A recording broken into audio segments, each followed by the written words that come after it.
people probably started to forget that we were there. So I said, well, why not do another festival? And it was kind of about time, and also coincided with the 25th year of its inception. After Cream broke up, Led Zeppelin filled the void they left behind.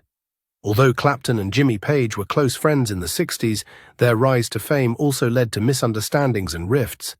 What could have happened between two great friends who had so much in common? Could it have been fame or fortune? Let's explore the secrets of this complicated relationship.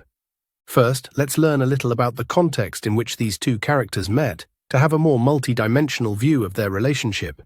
Music as it was in the 60s. Exciting swing music from the 1960s could be heard throughout London. While smoking and imbibing their way about the city in taxis, many of the most famous people of the day would see performances at the most beloved venues on the circuit. During that period, people often rubbed each other's shoulders. If you were a musician in such an environment, your chances of becoming famous were high. Eric Clapton and Jimmy Page are two of the few artists from this period who have elevated rock music to a new level. In addition to defining their genre, these two British guitar greats were close friends and respected each other for decades. Throughout their careers, their paths have been intricately connected, beginning with their early days in the British blues explosion. How did they meet? What made them so close? Let's follow the first meeting of Eric Clapton and Jimmy Page. It is the vibrant and evolving London music scene of the 1960s that Eric Clapton and Jimmy Page's narrative revolves around. The shared foundational experience that ultimately united these artists was their early exposure to the blues music of American performers like Robert Johnson, Muddy Waters, and B.B. King. Although their shared appreciation for American blues demonstrates that Eric Clapton and Jimmy Page are complementing guitarists, their respective approaches and styles were at odds with one another in this performance. Page had begun to explore a more varied electric sound, in contrast to Clapton's emotional and technically proficient playing. It was at one of London's packed underground music clubs, where aspiring artists often went to hear cutting-edge sounds, that the two first really crossed paths. Clapton was a member of the Yardbirds, and Page was a session guitarist when this happened. The legendary Cream guitarists Jimmy Page and Eric Clapton were one of the few successful rock and roll combos of the 1960s because of their friendship and collaboration. The indelible mark they left on musical history is a testament to their extraordinary innate skill and dogged determination. Jimmy Page joined the Yardbirds in 1966 after establishing himself as a top session guitarist in London. The Yardbirds were known for attracting great guitarists of the time. This group had an impact on the development of blues rock in Britain up until he established the new Yardbirds, eventually known as Led Zeppelin, 2 years thereafter. But Clapton has worked with some of the most important figures in modern music, including the likes of the Beatles, the Plastic Ono Band, B.B. King, and J.J. Cale, among many others. He is famous for his time with Cream and the Yardbirds. While his bond with George Harrison is undeniably influential in rock music, Clapton's connections with other artists, both on and off stage, had a much greater impact. One of these is with Jimmy Page, co-founder of Led Zeppelin, which they formed out of a shared admiration for music and its creation. Page and Clapton have met paths on several occasions, crafting a new sound as musical hunger has grown, while just being 1 year apart in age. As Page reflected on his career thus far and thought back on his influences, he relived the unforgettable moment he saw Eric Clapton play live for the first time. According to what Page shared on social media, he reminisced about going to watch John Mayall and the Blues Breakers play at the Pontiac Club in Putney, London, in 1965. According to Page, who elaborated on the event, Eric Clapton's incredible blues guitar playing was on full display. That night, I invited Eric to spend the night at my Epsom home so we could talk about the guitar sounds and recordings I was making with my Simon recorder. They continued to collaborate musically, working on tracks like I'm Your Witch Doctor, Telephone Blues, Sitting on Top of the World, and Double Crossing Time with Miles and Clapton. Guitarists Jimmy Page and Eric Clapton had very diverse and interesting roads to the London music scene in the 1960s before they met and made irrevocable imprints on rock music. Curiosity, musical experimentation, and serendipitous encounters abound throughout their formative years. What followed was a springboard for their professional lives. So what about their previous lives? It's always interesting to learn about the childhood of artists, so follow along. Let's start with Eric Clapton. Eric Clapton before fame. Patricia Molly Clapton and Edward Walter Clapton had a son named Eric on March 30th, 1945, in Ripley, Surrey, England. The discovery that his mother, a lady he had mistaken for a sister, was his father and that he had been abducted by a young soldier before he was born, shattered his idyllic existence. His grandparents raised him after his parents split up, and the emotions of loneliness and abandonment he experienced as a child informed the introspection and rawness that would eventually define his music. Although Clapton never considered music a calling, he found solace in it from an early age. At the age of 13, he received his first guitar, a cheap, unplayable Hoyer, made in Germany. After nearly giving up on the guitar due to frustration, he became increasingly enthralled by the new sounds of American blues and vowed to become a master player. Robert Johnson, B.B. King, and Muddy Waters were among the blues greats whose records the adolescent Clapton devoured.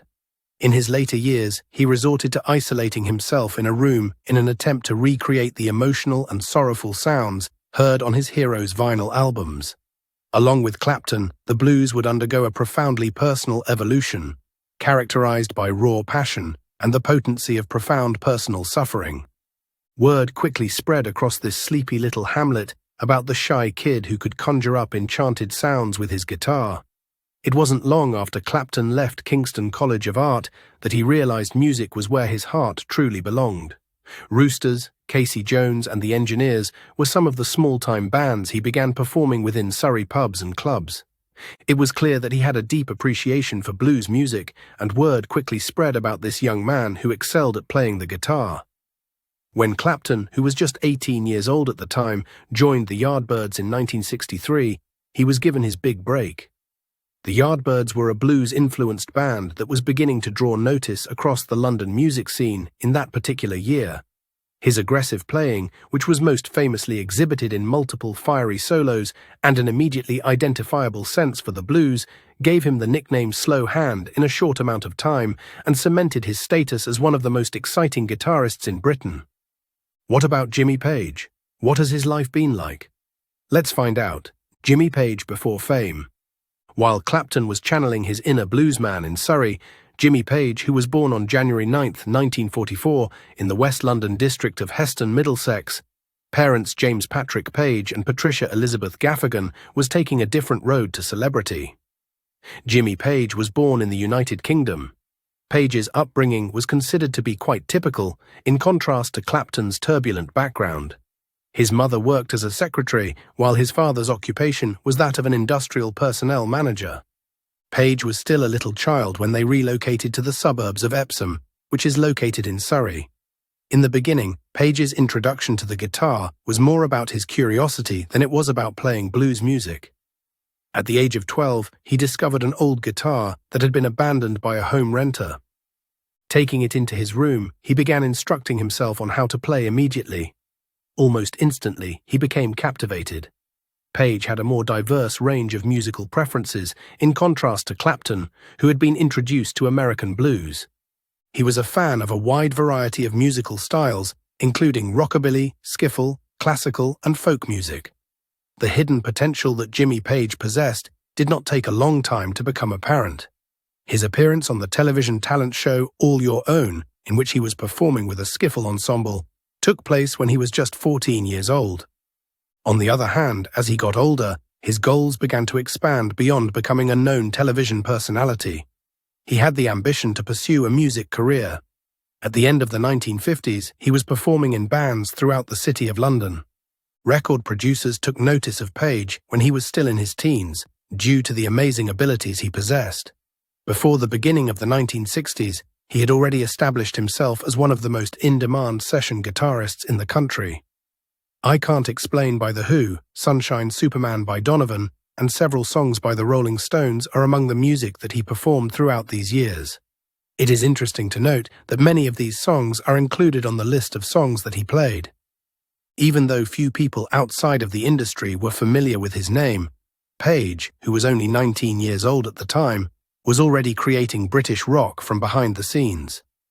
Working in the studio helped him develop his technical talents and educated him on the process of record production. Page viewed the recording studio almost as a playing place for experimentation, which subsequently proved to be essential to his work with Led Zeppelin. This was in contrast to the sentiments of many other guitarists who were active at that period. Taking everything into consideration, being a session musician was not exactly a bed of roses to begin with. Eventually, Page's job began to irritate him due to the unrelenting pace and the general lack of creative control available to him. He wished for more original contributions. Soon after Clapton and Jeff Beck had left the band, he joined the Yardbirds in 1966. His tenure with the band was brief. On the other hand, due to the fact that it had an excessively commercial tone, it was not the vehicle that he desired to employ in order to accomplish such lofty goals. Stay tuned as we soon unveil his time at Yardbird and the larger plans he brought to reality. Here he had a lot of activities and plans. What did he do? What did he do to make his name? The answer is right here. Yardbird connection and a deeper friendship. Even though they were never in the same room at any given time, Clapton and Page were both members of the Yardbirds band. It was between 1963 and 1965 when Clapton departed the band. The reason for his departure was that the band was moving away from its traditional blues sound in favor of a more commercial approach. However, before his departure, he suggested Jimmy Page himself, who, in his capacity as a session musician, was already causing a stir with his incomparable contributions to rock and roll music. On the other hand, Page declined the opportunity to become a member of the Yardbirds in order to maintain his lucrative session job. For Clapton's replacement, he proposed Jeff Beck, another emerging star in the industry. It was because of his actions that he was able to pave the way for himself and Clapton to create a connection that would last a lifetime. It is believed that Page had to renounce the opportunity of performing in the Yardbirds because of his respect for Clapton, taking into account all of the internal politics that surrounded his departure. This was one of the primary reasons given for Page's decision. Last but not least, in 1966, Page participated in an audition for the band. He played both the bass and the guitar, and he pleased them with his flexibility and talent. Page ultimately joined the Yardbirds as their new bassist in June of that year, marking the moment when he became an official member of the band. Additionally, in the same year, he accompanied the band to their very first performance, which took place at the Marquee Club in London. Page, who had only been playing bass for a few months, switched to playing guitar after Jeff Beck, the previous guitarist, left the band in November. Page had only been playing bass for a few months then. Page would be able to make more extensive use of his guitar playing abilities and be of more assistance to the band as a result of the upcoming transition. Page and Clapton, along with their fellow Yardbirds member Jeff Beck, had been among the most talented and interesting guitarists in London before their current status. The fact that they had both been members of the same band, albeit at separate periods, meant that they were familiar with one another and had a good relationship with one another. The fact that it was such a close-knit circle is proven by this. Within the same year, Page found himself in the position of producing a recording session consisting of none other than John Mayall and the Blues Breakers. While Clapton was staying at Page's residence throughout that summer, the two of them would routinely get together for jam sessions whenever they had any free time. The bond that Page had with Clapton and Beck would subsequently be described by Page as that of arch buddies.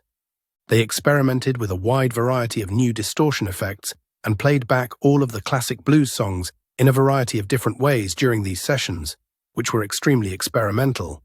The relationship between Page and Clapton did not end there. In fact, Page produced a recording session for Clapton's band, which is considered to be one of the most well-known examples of the two of them working together. Both of these individuals demonstrated their shared commitment to blues music and the pioneering guitar that was associated with it. However, something happened that caused their relationship to break down. Whose fault was it? How did it all start? Let's find out the truth. Suspicion. The strong connection that existed between Clapton and Page resulted in the exchange of a great deal of music in the form of recordings and cassettes. On the other hand, these very same albums and recordings put the strength of a close friendship to the test. For as long as Clapton and Page continued to perform together, They would produce cassettes on which they would play traditional blues tunes while employing some of the most cutting-edge distortion effects. Page would periodically bring up such recordings during his career. At one point, he recalled that he had a great deal of affection for the records, and he boasted about them to Andrew Lugg Oldham, who was the manager of the Rolling Stones. In addition, Oldham was the owner of Immediate Records, which was the record label that Page had collaborated with in order to record the Blues Breakers. The purpose of these sessions was to record those individuals' unconventional interpretations of blues music. However, this did not have the effect that he had hoped for, and in fact, it became the source of contention in a contractual dispute that was fairly heated. Because Oldham was able to take advantage of both Clapton and Page's contracts with Immediate Records, it is said that he was compelled to coerce Page into handing up the tapes by invoking the fact that they were tied to his record label. This became a subject of conflict between the two musicians as Oldham began to meddle and was not willing to listen to what Page had to say. As stated in Jimmy Page's book, Mega's Musician Man, Page noted that this became a matter of dispute between the two musicians. Page was encouraged by Oldham to make overdubs, which included 3 members of the Rolling Stones, including Mick Jagger on harmonica. The cassettes were quickly placed on the shelf following this event. Clapton's feelings were understandably agitated as a result of this. It was the reason for Clapton's suspicion of Page, as stated by the biographer George Case, which ultimately led to the two of them falling out. Page has long claimed that he was unable to make any money off of the publishing of the book, and that their hands were bound. Clapton was quite enraged by this action because he believed that Page had violated the confidentiality of their jam sessions in order to obtain financial advantage. As a result, a split was established between the two guitarists, and a certain degree of mistrust was brought into their relationship, which had been cordial up until this point. Both Clapton and Page went on to have successful careers, and the aftermath of the tapes did not prevent them from coming into contact with one another on a regular basis. In subsequent years, they would together perform at a number of concerts, the most notable of which being the Ronnie Lane Benefits Show in 1983. Nevertheless, the lingering animosity that resulted from the episode over the initial records developed profound cracks in their contacts, leaving fans and biographers wondering what transpired between them. Page stated in what seemed like an endless series of interviews that he had never made any money off of the contested videos and that he was contractually required to do so. Clapton, on the other hand, tends to recognize their previous collaborations on occasion, although he has maintained a significant amount of reserve with regard to the incident. It may be deduced from this that even if the cracks have been repaired, the scars are still present. Will the scars from Page's perceived betrayal continue to prevent the men from collaborating in the future? Keep watching to find out. Eric Clapton and Jimmy Page after the rift. Clapton and Page have come into contact with one another in a manner that is more collaborative and intimate over the years that have passed since the Rolling Stones producers' disagreements that caused a wedge between them.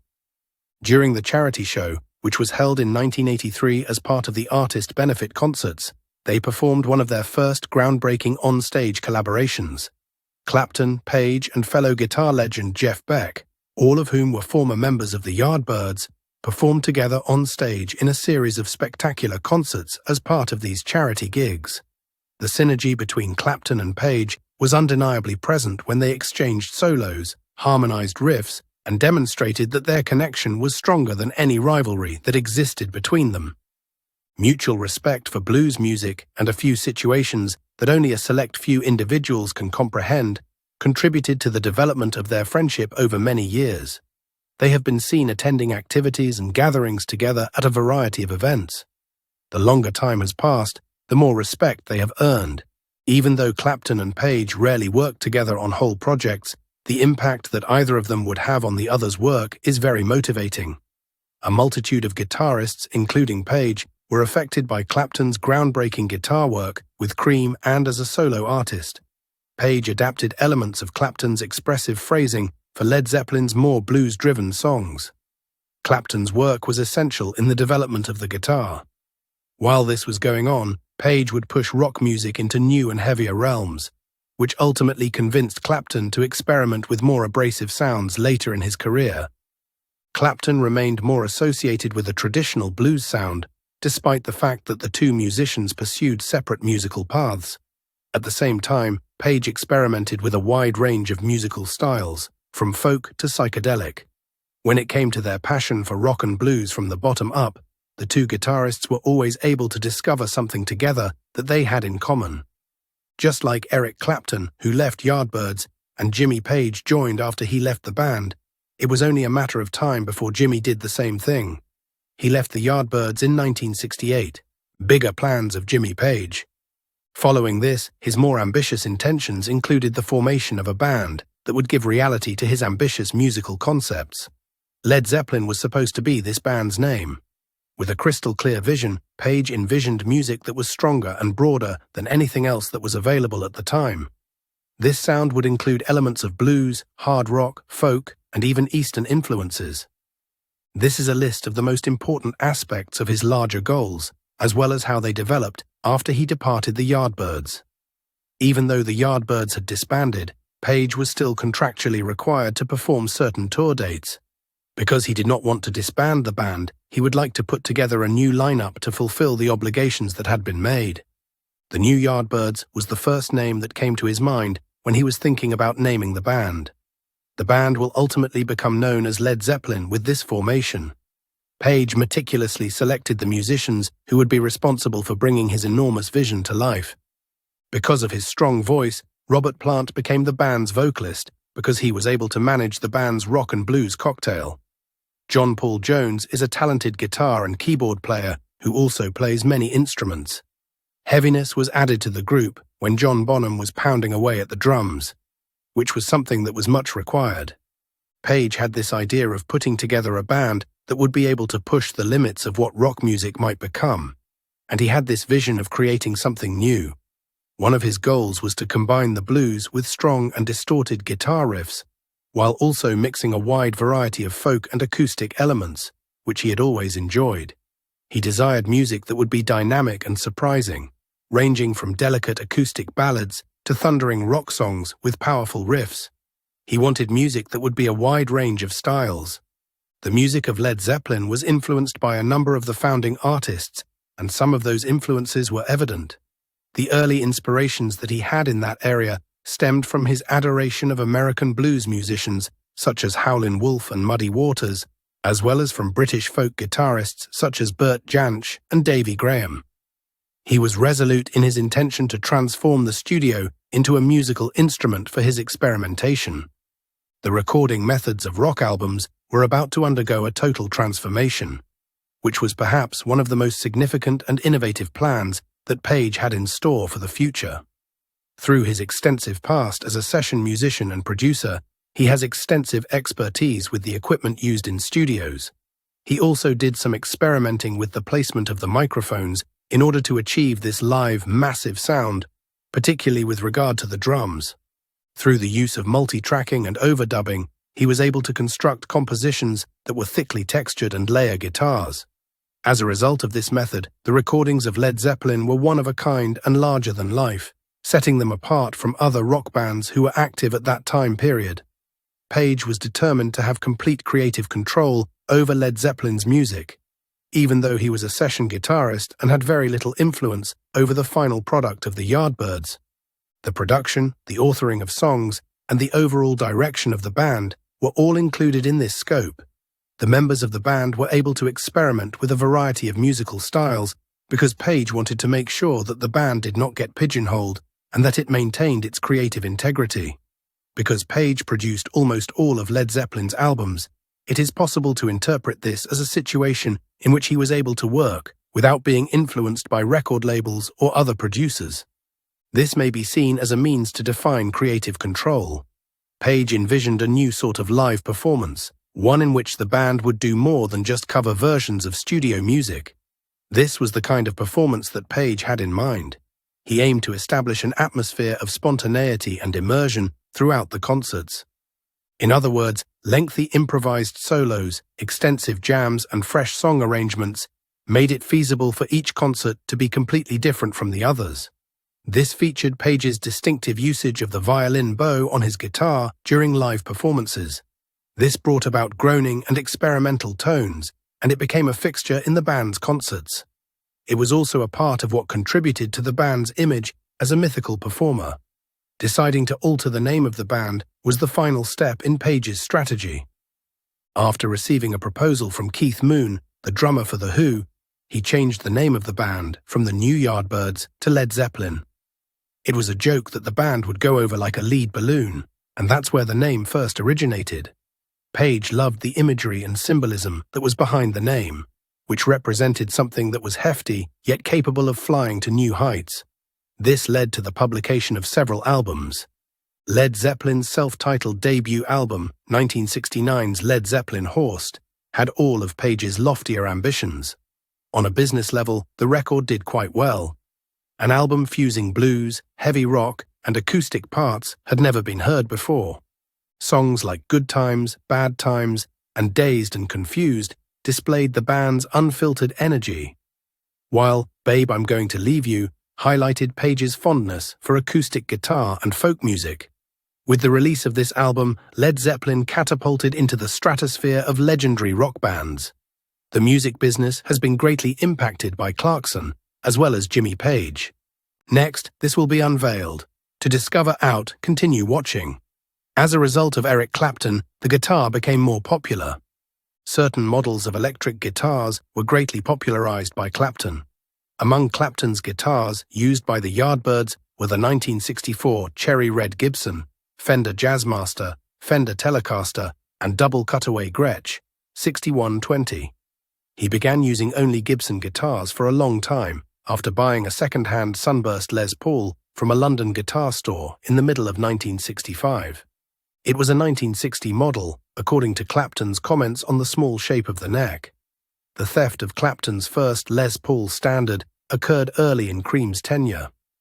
Until 1967, when he got his hands on his most renowned guitar at the time, a 1964 Gibson SG called The Fool, he played Les Paul entirely with Cream one, which he bought from Andy Summers and was virtually indistinguishable from the stolen guitar. The SG and Les Paul helped Clapton get his woman tone, as he put it. He elucidated the change in his playing style in an interview from 1967. My woman tone is taking shape. Kind much like the solo in I Feel Free, it's a lovely sound. Thick and piercing, overdriven and smooth, twisted and creamy. Those are the words writer Michael Dregney uses to describe it. The sound is created by blending the guitar's tone controls with Clapton's Marshall JTM 45 amplifier. Sunshine of Your Love's opening riff and solo, according to Vintage Guitar magazine, are among the finest instances of full-blown female tone. Clapton's Fool was named after the psychedelic visual art organization, The Fool, who was responsible for the distinctive colorful paint job. Clapton has a remarkable way with the guitar. Clapton is extremely skilled at fusing different guitar parts to create new types. Blackie, a guitar that Clapton loves and plays often, is one of the most famous models linked with his assembly. In recognition of Clapton, 2 trademark guitars have been designed by Fender and C.F. Martin and Company. Fender released Eric Clapton's trademark Stratocaster, Jimmy, and Eric's prizes in 1988. The work they did in the 1960s with Clapton and Jimmy Page earned them fame and admiration in the music industry. Eric Clapton and Jimmy Page's long list of awards is a testament to the many lives they've touched via music. As far as Clapton's admirers are concerned, he had a profound impact on blues and rock via his emotive playing, and as far as Page is concerned, he contributed to the sound of rock with his unique guitar skills. The many accolades they've received throughout the years are a testament to the enduring influence they've had on music and its listeners. After finding success with Cream, the guy quickly began to get praise and accolades for his solo work. The record Layla, which Clapton co-wrote with Derek and the Dominoes in 1970, garnered him his first of many Grammy nominations. Throughout the same vein, Jimmy Page's groundbreaking guitar work with Led Zeppelin gained more and more acclaim throughout the 1970s. Even though he won very few individual accolades, his position as a top guitarist was solidified by the band's unprecedented popularity and impact. Albums like Led Zeppelin Foo were highly praised and received positive reviews. In 1992, Clapton won his first Grammy for Best Male Rock Vocal Performance for his popular song Tears in Heaven, which was a touching ode to his late son. Subsequently, his CD Unplugged garnered 3 further Grammys. Album of the Year, Best Male Pop Vocal Performance, and Best Male Rock Vocal Performance were among his most prestigious Grammys.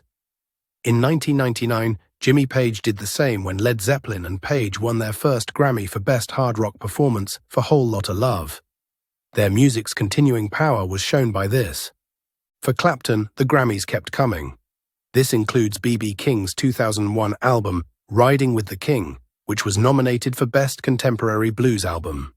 In 2006, Page was honored with the Grammy Hall of Fame Award for his contributions to Led Zeppelin's groundbreaking music.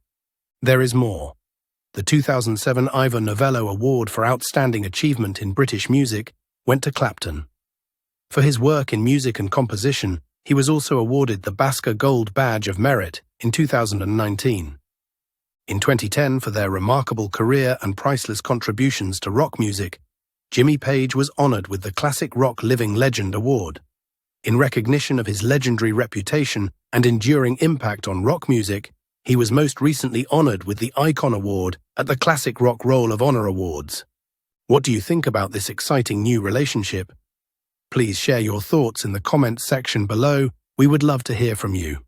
And don't forget to like the video and subscribe to the channel for more interesting updates. Thank you and see you in the next videos.